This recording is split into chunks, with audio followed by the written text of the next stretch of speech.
dudes, and welcome back to the Bantz. As always, I am your host, the Bantz, and here we are once again, the beginning of the week, another Tuesday. I hope you guys enjoyed your weekend, but now it is time for our first What's Happening in Fashion for the week, so of course, let's just get right into it. And first up, as always, we have our headlines for the day. Starting us off in our first headline of the day, I just wanted to give a quick shout out to brand Stussy for the opening, or I guess you could even say reopening, of their newest location, this time in London. And what I mean by reopening, of course, is if you guys didn't know, there used to actually be a Stussy store in London many years back. Just in the same way there used to be a store in Honolulu, Hawaii many years back. And just like the reopening of the Honolulu store earlier this year that just happened to be in a different location, we see the exact same thing here with the London store also opening in a different location. And as I said before, I just wanted to make this a quick shout out. Congrats once again to Stussy for being able to open another store.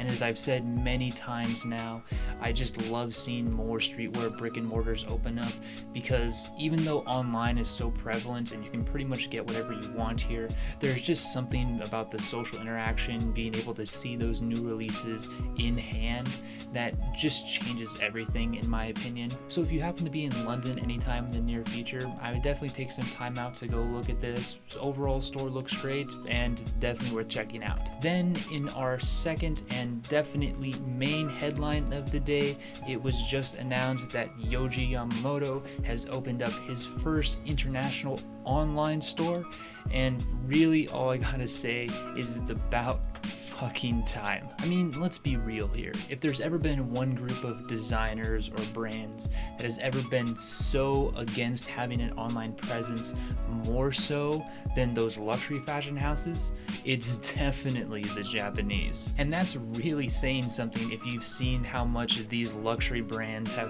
bitched and moaned over the years about having something as simple as an online store. But if you even go back just a little while ago, and I'm talking just a few years ago, you realize just how much of a clusterfuck most of these Japanese brands' websites were. Does anyone else out there remember the Undercover website? Because God knows I'll never fucking forget it. But slowly, very slowly, we started to see a lot of these major brands start to finally develop their websites, their social media, and so on. We've seen a lot of the Japanese streetwear brands finally adopt their own online stores. Comme des Garçons has finally started putting up some products on their DSM, their Dover Street Market site. Although, let's be completely honest here, the DSM site is still a piece of shit. And lastly, and definitely not least, we finally have Yohji Yamamoto offering up his goods online as well. And I really have to commend whoever put up and designed this site, because they did a fantastic job with it. Now, I'm not going to get into the whole design, aesthetics, or navigation of this site, because that's not what this channel is about, but definitely go check it out if you are interested in those things.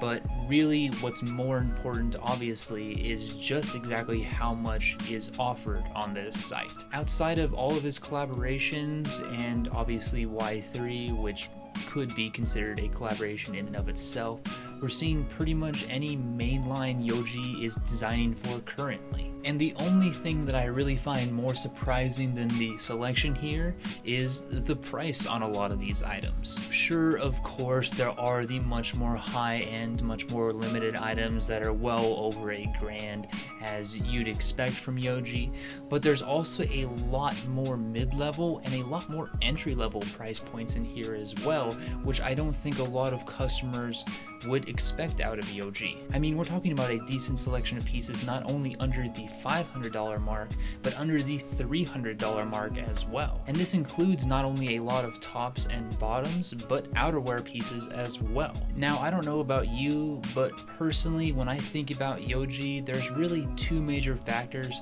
that really scare a lot of people away from the brand. The first of which being just the aesthetic. Obviously, it's not a style that everyone can pull off, nor everyone wants to pull off, and I'm perfectly fine with that. But the second and much more prevalent barrier, in my opinion, has always been the price point. but now that people can see not only a much larger selection of Yohji than they've ever seen before, but also how good the price point actually is, I think we're going to see a whole wide variety of more people actually find themselves interested in Yohji and buying it over the next coming months and years. But with that said, how do you guys feel about this? Are you happy to see Yohji opening up an online store, or did you prefer it being a more exclusive, more boutique brand? And if you have browsed the online store, what did you think about it? Did you see some new pieces that you've never seen out of Yohji before?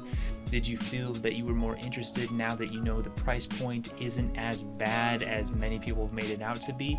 I'd love to know what you guys think about all of this. Okay, and now with our headlines done, let's move on to our art stories for the day. And first up, renowned Chinese artist Weiwei just opened up his newest artist space in LA with their first exhibition showing off a bunch of well-known color pop artists, including Kenneth Noland and Jules Olitsky.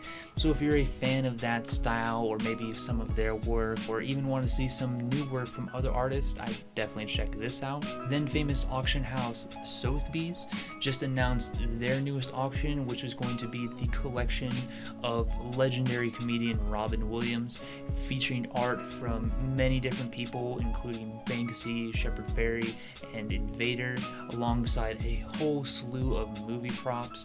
So if any of that sounds interesting to you, or maybe you want to see some pictures, I'd definitely check into this. And lastly, young artist Felipe Pantone showed off a short video going over one of his newest creations, this idea of not only modular but customizable art, showing off a few ideas from it, as well as a program online that allows you to do such. So if you've ever been interested in his art and want to see exactly what you can do with it and put it into new interpretations, I definitely give this video a watch as well. Alright, and now moving back into our fashion section for the day.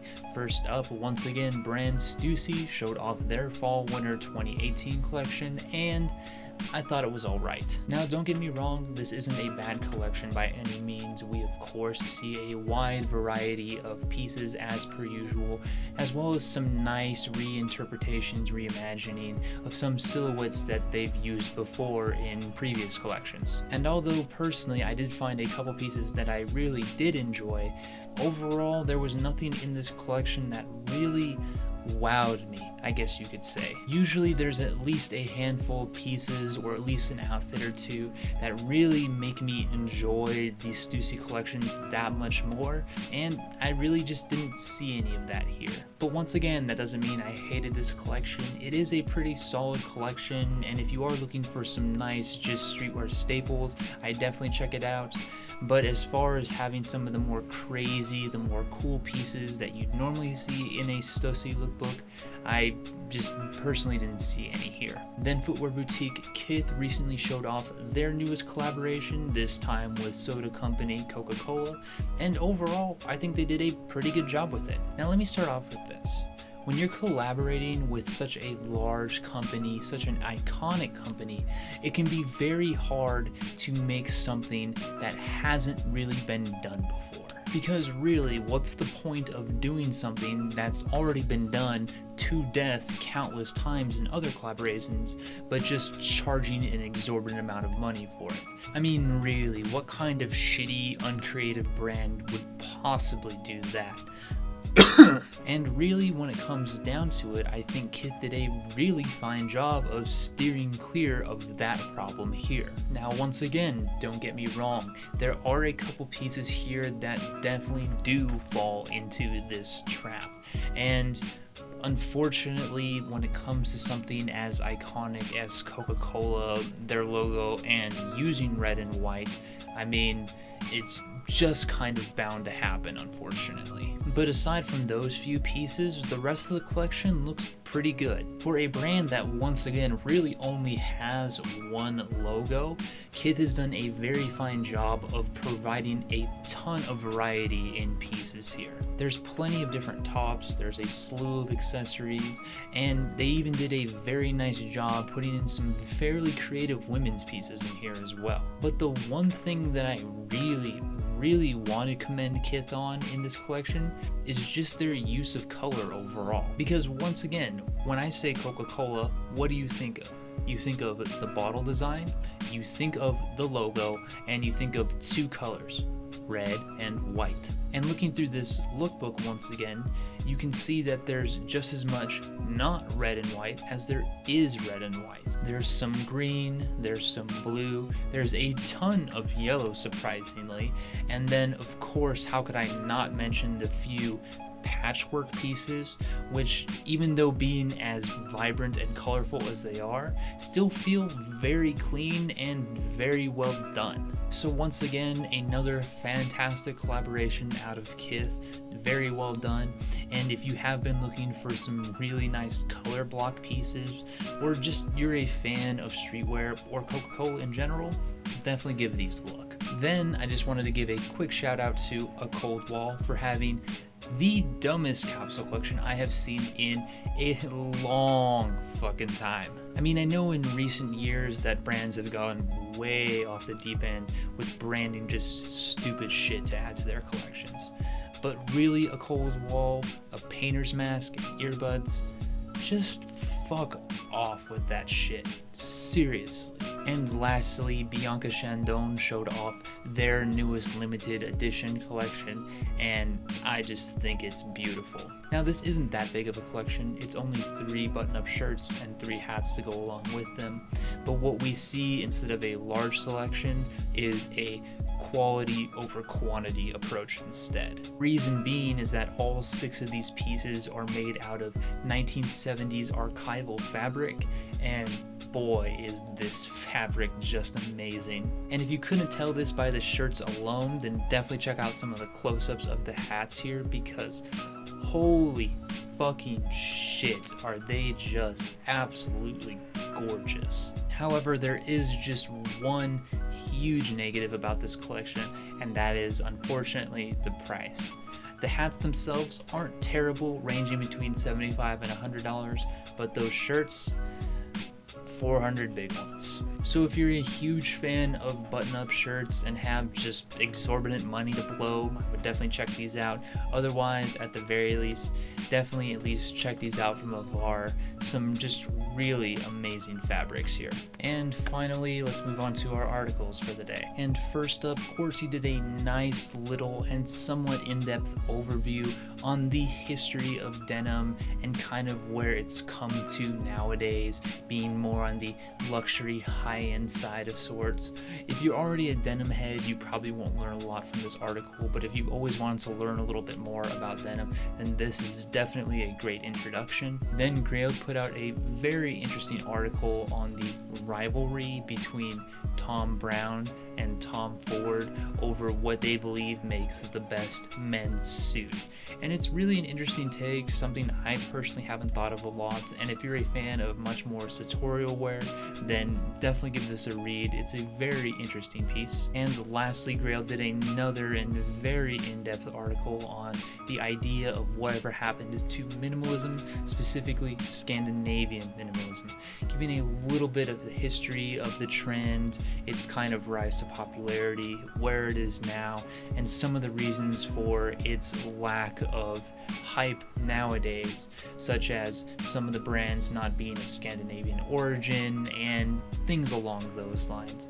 Really, if you're a fan of history of trends or minimalism in general, definitely read this piece. Super informative and definitely worth checking out. Alright, and with that we reached the end of our first Whiff for the week. I hope you guys have enjoyed, and as always, if you want to read any of the articles I talked about today or see any photos I wasn't able to include from the lookbooks, I've linked everything in the description down below. And if you guys are new here to the channel, then welcome. We do these what's happening in fashion videos twice a week at the beginning and end of the week, plus another occasional video here or there. So if you're interested and want to see more, feel free to subscribe. Otherwise, if you just have any questions, comments, concerns, or just want to talk fashion in general, feel free to hit me up in the comments. I am always willing to talk fashion. And thank you guys as always for watching these videos and supporting my content. I hope you all have a great week, and as always, until next time.